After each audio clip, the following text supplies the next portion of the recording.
Shito is a spicy Ghanaian sauce made from a blend of ingredients, including dried fish, prawns, onions, garlic, ginger, peppers, and a blend of spices. You see, there's a big problem with Shito. Once I give you the recipe, you're gonna put it on everything. But either way, I love you, so I'm gonna show you exactly how to make it.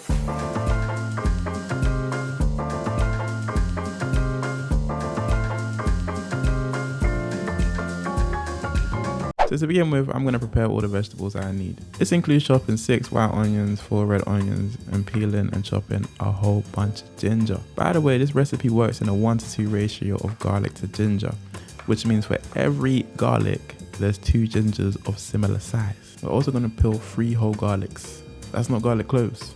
I'm talking a whole piece of garlic. We need 3 of them bad boys in there. So first, I've just blended the dried herring into a powder. There will be some bits, but Shito is not meant to be super smooth.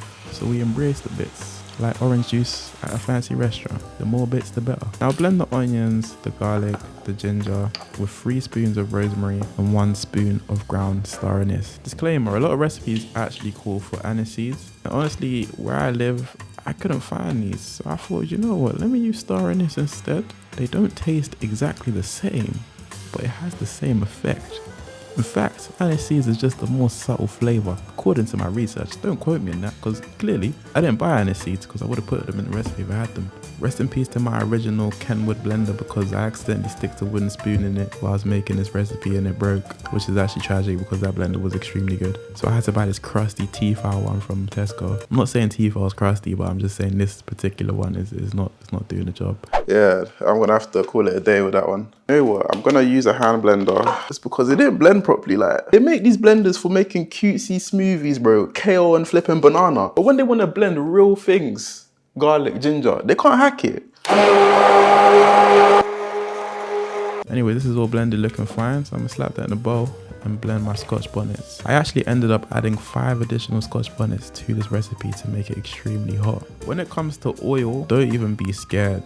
You can't even add too much. You need quite a lot of oil here because number 1, you need all of the ingredients to fry, not boil. If you don't add enough oil, you're gonna be boiling. Number 2, the oil acts as a preservative which allows the Shito to last longer. Very, very essential to this recipe of oil here. Slapped in my onions and ginger and garlic mixture, and I'm just stirring that up. When I say take time with it, I mean take time with it, bro. Shito takes a long time to make, and you need to do it low and slow, making sure that the onions get to release their beautiful flavors. It takes a whole day, sometimes 2, to make a proper Shito, so don't rush it.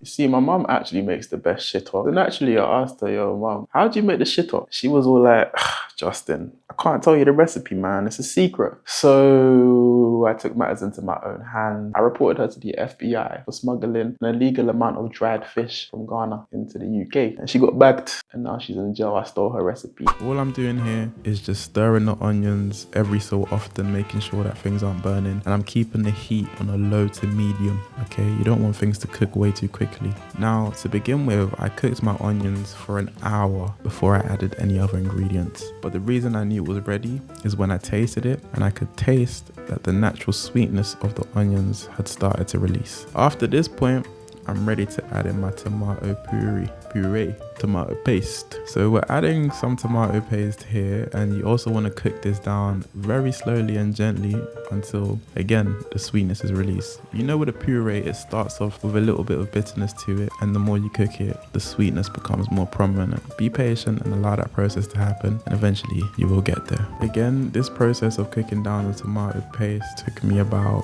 an hour. So that's already 2 hours. As you can see, it's a very long journey. So at this point, we're gonna slap in the dried prawns and the dried crayfish. Nah. What was it? Dried prawns, and what else do we use? Dried herring. That's it. We're gonna slap in the dried herring and the dried prawns and the seasoning of our choice. I've used coriander, all-purpose seasoning, MSG, salt, and some small chili powder. And that's all I needed to add. The natural flavors of the vegetables that we've used really do take it there. You don't need a lot for Shito. I'm gonna keep it real with you. At the start of the recipe, I said I added star anise. I'm gonna be real with you. I didn't really taste it too tough, so probably don't need that. This is a work in progress. This is the second time I made this recipe, so I'm still learning. So let me know if there's anything that I can do to improve. But from this point onwards, you just want to leave it to cook. Again, stirring it bit by bit. not allowing it to burn. It's gonna get darker and darker. I don't want to pressure you guys or anything like that, but you know, if you like this video, feel free to like it. So what I did was I cooked the whole pot of shito, and then I separated it into 2 batches. And with the first batch, I just left it as it was, and that was my mild version. And with the second batch, I added the entire pepper paste mix, and that took it there in terms of the heat. So yeah, I always make 2 batches because, you know, not everybody likes super hot stuff. And that's pretty much that. When you slap this on a plate of rice, it can literally transform the whole dish. And like I said, once you make this, you'll literally put it on everything.